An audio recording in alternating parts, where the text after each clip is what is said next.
information contained in this podcast is an expression of opinion and does not constitute investment advice. This is the Gold Money Podcast with Andy Duncan, keeping you up to date with expert opinion on precious metals and the markets.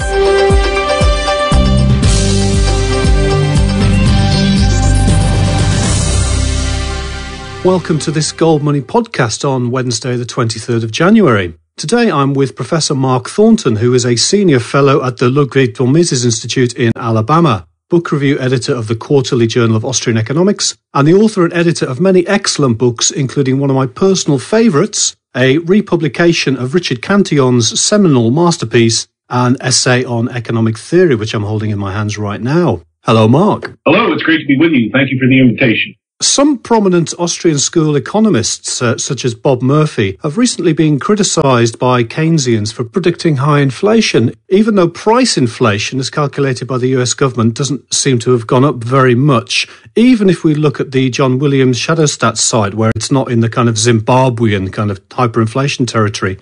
Now, you recently wrote an article on Mises.org which spoke about this. Can you tell us what you said in the article? Certainly. Yes, Bob had a bet with David Henderson predicting that CPI inflation, consumer price index inflation, would exceed 10% by January 1st of 2013. And of course, Bob lost the bet. The problem with the bet was that it was based on CPI inflation as measured by the government. Of course, you mentioned there's problems with that measure, even measuring consumer prices. But what we found this time around is that at present, all of that monetary inflation is creating price inflation in things like gold and oil and other commodities as well. If you look at the producer price index for commodities, you can see it's shot up to all-time highs.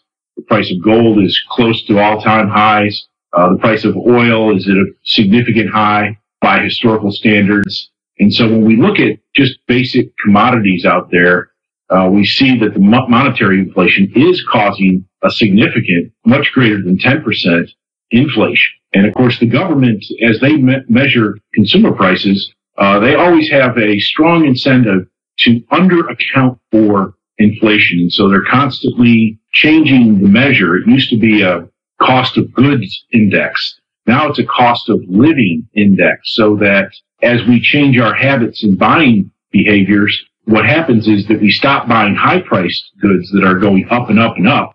We buy lower-priced goods that tend to go down, down, and down. And so the government switches the rising prices, the goods that have rising prices, switches them out of the basket and switches into the basket the goods that are lower prices and falling prices. So it's a very inaccurate measure of inflation in the economy. And so my article basically tries to show that we really are having inflation in terms of prices as well as the money supply. It's just not showing up in the government's measure of consumer prices. Where are the figures for inflation showing up then, if they're not showing up in the CPI? Well, as I show in the article, they're showing up all over the place.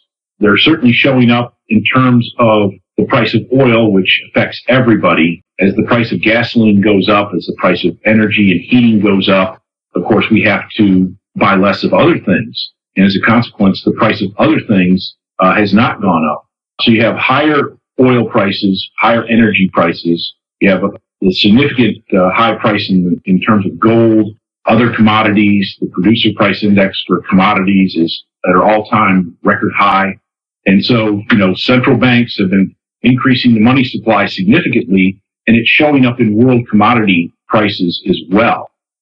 We can also see higher prices in things like artwork, contemporary artwork. That market is on fire, all-time record prices for artists, all-time record auctions. And so money is out there, and money is trying to find a hedge against inflation. And so we're seeing, monetary inflation, people trying to get around inflation, people trying to hedge against inflation. We even see it, right where the money gets injected into the economy.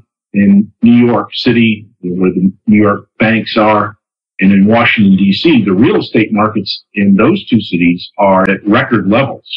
And so there are prices that are going up all over the economy.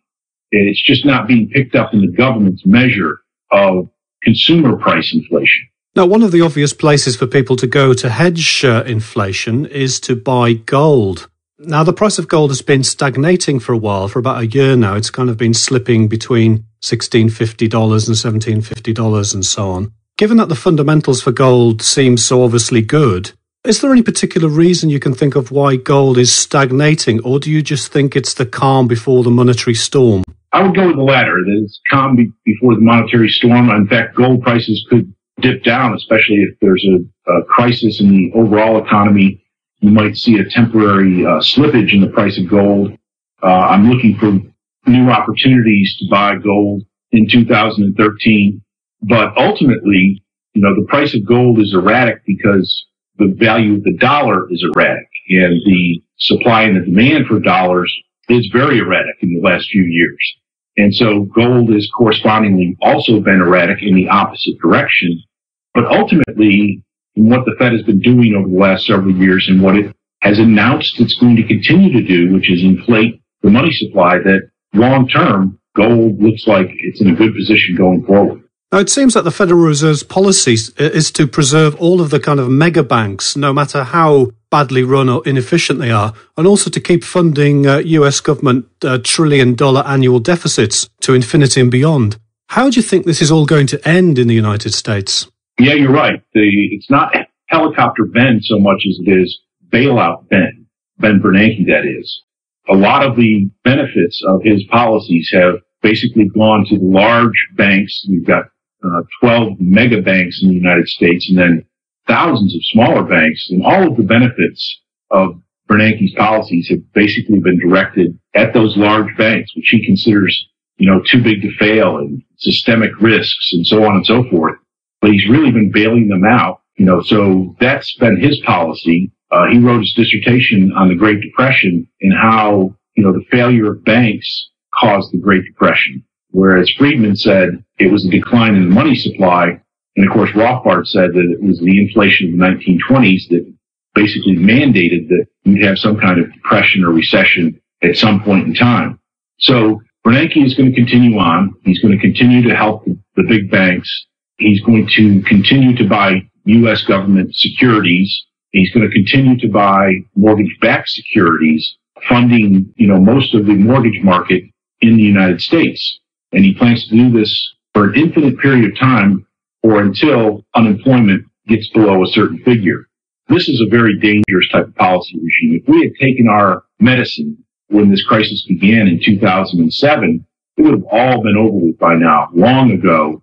And we would be talking about the crisis of 2007, which ended in 2008 and is a thing of the past. Whereas Bernanke's policies, just like Roosevelt's policies in the 1930s, just kept the crisis going, and kept unemployment high, and kept real estate markets in disarray. The longer he does this, the more pain he's inflicting on the population of the United States. And of course, his graduate school buddy, Mario Draghi in Europe, is basically doing the same thing. And so it's MIT PhDs who looks like they're going to ruin the world. Yeah, I think the Bank of England is full of those people as well. It seems to be that the American government seems to be almost deliberately following the track of the Japanese government of 20 years ago. Do you think this is just going to go on and on and on, grumbling and grumbling like the Japanese situation with capital being slowly destroyed? Or do you think there'll be a big bang moment at some point? Well, I think there are parallels between what the U.S. did in the 1930s with program after program and bailouts and subsidies and so on and so forth, and parallels with Japan and parallels with what we're doing today. And basically, it's where the government aggressively intervenes in markets in order to prop up those markets. But ultimately, if you don't take your medicine, if you don't go through bankruptcy processes and clear out all the bad debts that can't be paid down, that can't be paid off, you're going to continue to have the sickness in the economy. So the results of Bernanke's policies, and of course our federal government, which is running over $1 trillion in deficits every year, that's going to keep the economy sick.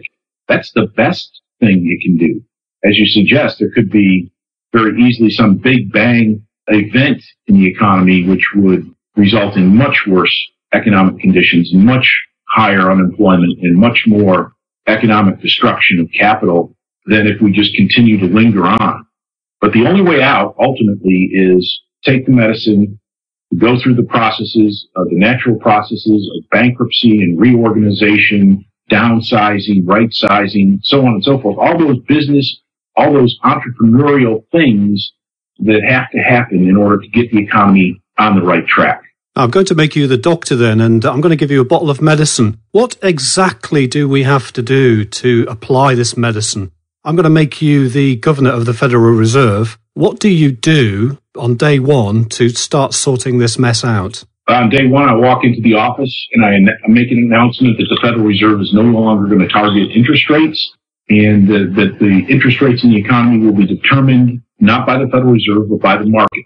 And that we are not going to be increasing the monetary base, that we're going to basically cease and desist as an intervener in money markets.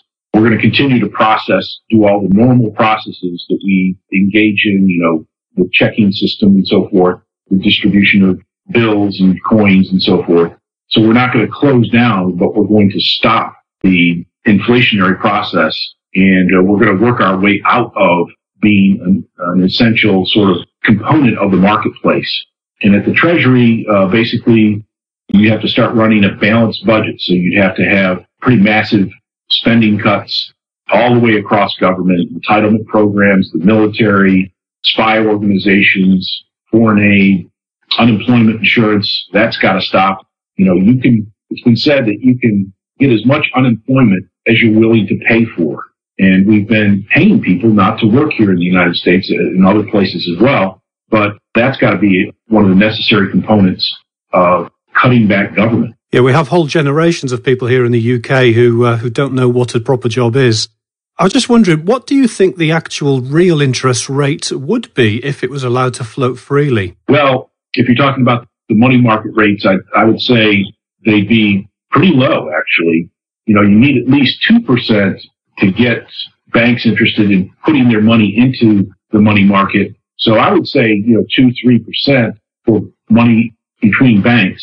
And then for loans, you're talking about 5-6-7% for collateralized loans. And then, of course, it goes on up from there depending upon the risk in the economy. But, a normal market economy is going to be one that's characterized by deflation rather than inflation. So there would be no inflationary premium built into interest rates on loans. There would be, in effect, a deflationary premium on loans, in the sense that people would expect that the prices of goods and services in the economy overall would fall over time as increased productivity resulted in the production of more goods, but with essentially the same amount of money in the economy. So there would be, as you get back to a market economy where the government is not sucking out all the resources, and you don't have monetary inflation, you would expect a gradual low deflation, and therefore you would expect fairly low interest rates. A huge, great crack up, and then we'd get back to a kind of 19th century situation of continuous deflation, gentle deflation. And, of course, you'd have a restoration of the capital stock. You'd have an economy that was geared towards saving and investing rather than borrowing and inflating.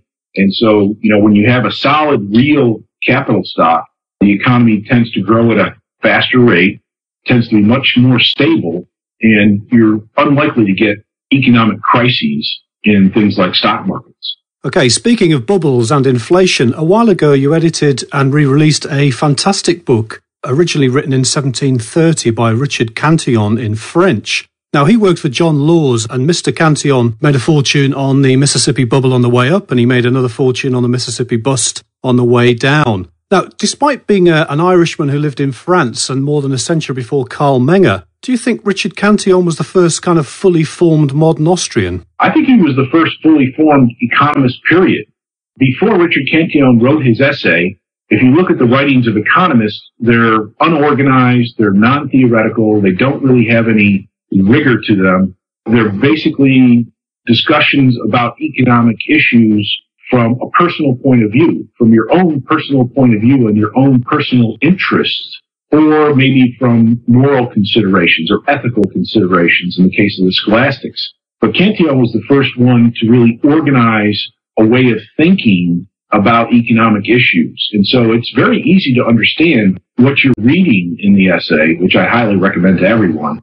is an organized way of thinking that's logical and deductive.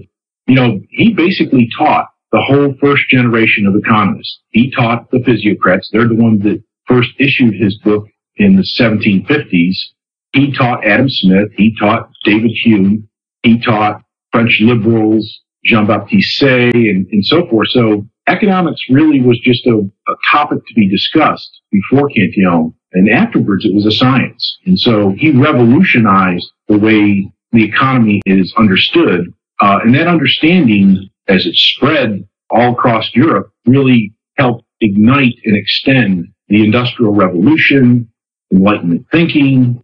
And so I consider it one of the most important books ever written. I can highly recommend it as well. It's a wonderful read and beautifully written and very nicely translated as well by Chantal Saucier.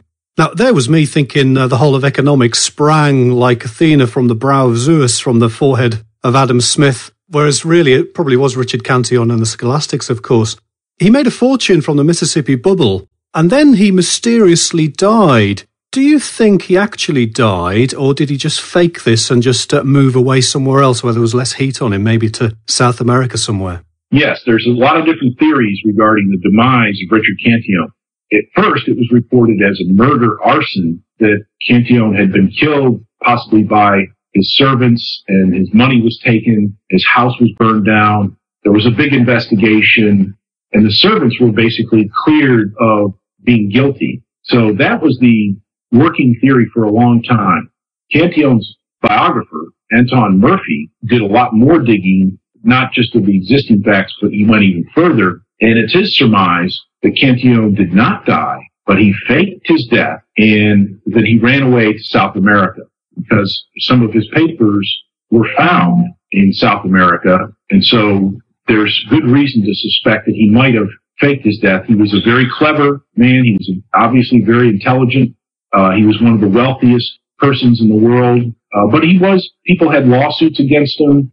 People charged him with crimes because they were jealous of his wealth that he had attained during all those turbulent economic times to become really one of the wealthiest private individuals in the world. However, in my general reading of Cantillon, one of the things that I've discovered is that in all likelihood, his wife, there were problems in the marriage. There are indications that she was fooling around, and in particular, that the person that she married shortly after Cantillon's death was a military officer and a spy and a kind of a rogue person. Cantillon, in 1734, there was a crisis in England where he was living over the excise tax issue. It's my guess that Cantillon was helping to fund the opposition led by Lord Bolingbroke against Walpole and his party. So if you've got the existing government who has a spy who is fooling around with Cantillon, there are multiple reasons to suggest that Cantillon may have been assassinated by the lover of his wife. It's very unclear to me as to exactly how he did die. I think somebody should write a novel about this. It makes the Count of Monte Cristo sound tame by comparison. I fully agree. I think a movie on his life would be a dazzling hit. And given the people that he knew, I mean, he knew all of the leading intellectuals of this period. Your last book was Economics of Prohibition. How's the reception to that book going? Well, I mean, it's been a big hit. It's been reprinted by the Ludwig von Mises Institute. It's a pretty inexpensive book in paperback. It's, I think, $20. You can get it at Mises.org, MISES.org. As a matter of fact, if you search for the Economics of Prohibition PDF, you can look at the PDF version for free. And so it's become kind of a standard. It's been used in a lot of classrooms, and it's sort of become the standard issue of how to analyze prohibitions in general. The book itself looks at things like the prohibition of alcohol in the 1920s in the U.S., the prohibition of illegal drugs, and the effects that those prohibitions have on not just price and quantity, but purity, potency, corruption, crime, gangs. And it just sort of shows that when you try to isolate and prohibit a little small thing in the economy, it has huge ramifications, all of which are negative. And of course, ultimately, you can't prohibit these goods. They just become more dangerous and more potent, more deadly and more addictive.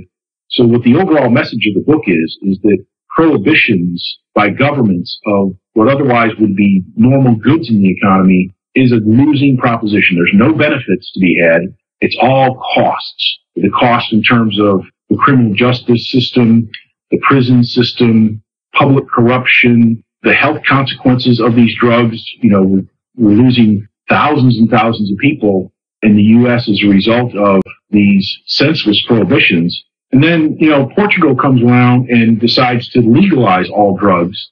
And, the doomsayers would say that the country is ultimately going to be doomed. But actually what's happened is that all of the social measures that are used to monitor drug use have improved in Portugal. So just as the book would predict, if you legalize these goods, what happens is that all of the social indicators actually get better and continue really to get better. And the more personal responsibility society places on the individual, the more likely that those benefits are going to continue to grow rather than get worse and worse and worse.